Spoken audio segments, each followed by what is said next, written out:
Aujourd'hui, nous allons franchir la frontière entre le mythe et la réalité.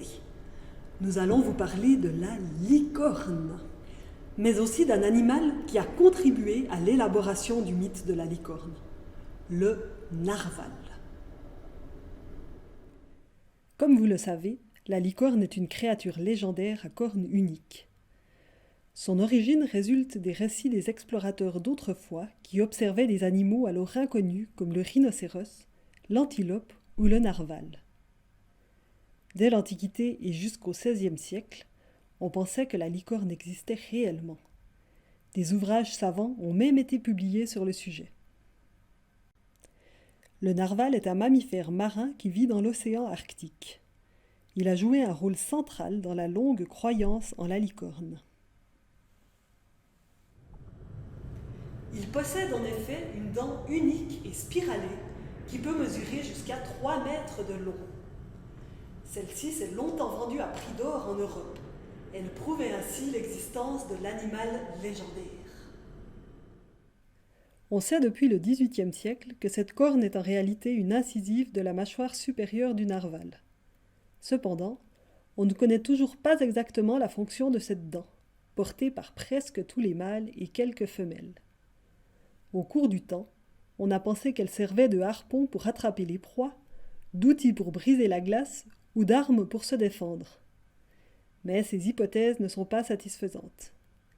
Actuellement, on suppose plutôt qu'elle est un organe sensoriel qui analyse certaines propriétés de l'eau comme la pression, la teneur en sel et la température. En effet, cette dent possède un grand nombre de terminaisons nerveuses qui pourraient agir comme des capteurs. De plus, sa forme spiralée augmente sa surface, et donc le nombre de terminaisons nerveuses. C'est un organe très sensible qui n'a rien à voir avec une corne de licorne.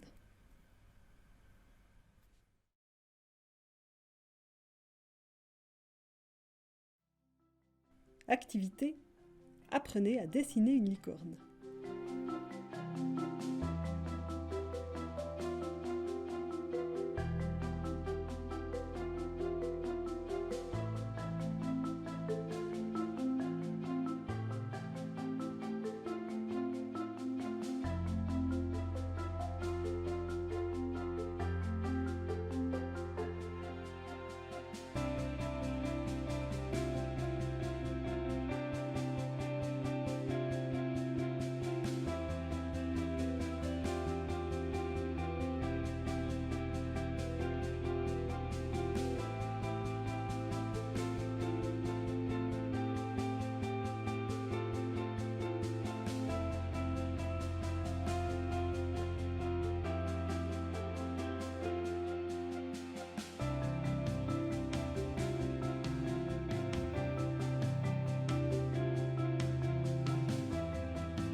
Demain, nous quitterons le monde des légendes pour découvrir un nouvel animal bien réel cette fois.